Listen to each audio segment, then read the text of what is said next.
Hello, welcome to forex. Good morning. Hi everyone, how are you? আমি এখন forex gold মার্কেটের update দিচ্ছি। আজকে ফরেক্স গোল্ড মার্কেটের ভিউ পয়েন্ট আছে 2395, ফার্স্ট রেজিস্ট্যান্স আছে 2424, সেকেন্ড রেজিস্ট্যান্স আছে 2438, থার্ড রেজিস্ট্যান্স আছে 2450। মার্কেটের প্রথম সাপোর্ট আছে 2379, সেকেন্ড সাপোর্ট আছে 2366 এবং থার্ড সাপোর্ট আছে 2355। মার্কেটটা সকাল থেকে পর্যন্ত লো করছে 2410 এবং হাই করছে 2416, বেশি আপ ডাউন করা নাই, 50 থেকে 60 পিপস আপ ডাউন করছে। গতকালকে কিন্তু মার্কেটটা অনেক বেশি মুভমেন্ট করছে। আমি সর্বশেষ মেসেজে কিন্তু বলছিলাম যে মার্কেটটা কিন্তু 2400 পার হবে, সেখানে মার্কেটটা গেছে 2424, তার মানে 530 পিপস গতকালকে মার্কেট আপ করছে। আমি সেকেন্ড টাইম যে আমাদের ইউটিউব চ্যানেলে মেসেজটা দিয়েছিলাম সেটাই সকল টিভি হিট করছে এবং আমাদের মার্কেটটা সন্ধ্যার ভিতরে 2400 পার হওয়ার সম্ভাবনা আছে। সেই মার্কেট কিন্তু 2424 পর্যন্ত গেছে। আজকেও মার্কেটটা বাইতে যাওয়ার সম্ভাবনা আছে, সেক্ষেত্রে আপনারা বাইন্ডি নিতে পারেন। 2418, প্রথম টিভি দিবেন 2422, সেকেন্ড টিভি দিবেন 2427, থার্ড টিভি দিবেন 2430, ফোর্থ টিভি দিবেন 2435, প্রাথমিক এসএল ব্যবহার করবেন 2408, ফাইনালি এসএল 2400।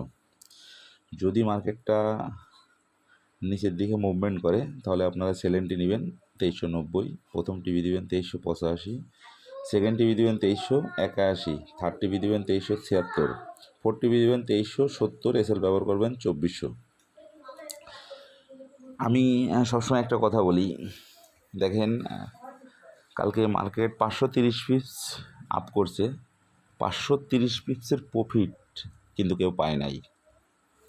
এই মার্কেটটা এমন একটা জিনিস, মার্কেটটা কিছুটা আপ হবে কিছুটা ডাউন হবে, এর ভিতর দিয়ে কনফিউশন তৈরি করবে, ঠিক আছে, তৈরি করে মার্কেটের মুভমেন্ট চেঞ্জ করে চলে যাবে। তো গতকালকে এত মুভমেন্ট করার কারণ হলো আমাদের ইউএসডি সাইডটা হাইম্পিং নিউজ ছিল, 4টার ভিতরে 3টা নেগেটিভ, একটা পজিটিভ, বাট তারপরেও পার্সেন্টেজ মাইনাস। 4টায় নেগেটিভ হওয়ার কারণে মার্কেটকে 530 পিপস আপ করছে। যাক, আমি সবসময় বলি যে সময় নিউজ থাকে সেই সময় মার্কেট একটা লন্ডভন্ড করে, আর নিউজ টাইমে বেশি মানুষকে নিঃস্ব করে। নিউজ টাইমে আমি সকলকে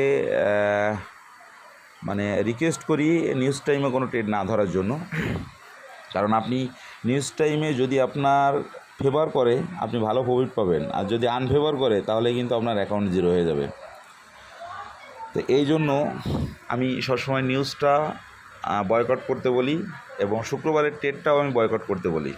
যাক, এখন কিছু গুরুত্বপূর্ণ কথা বলি, সেটা হলো যে মার্কেটের মুভমেন্ট অনুযায়ী মুভমেন্ট করবে।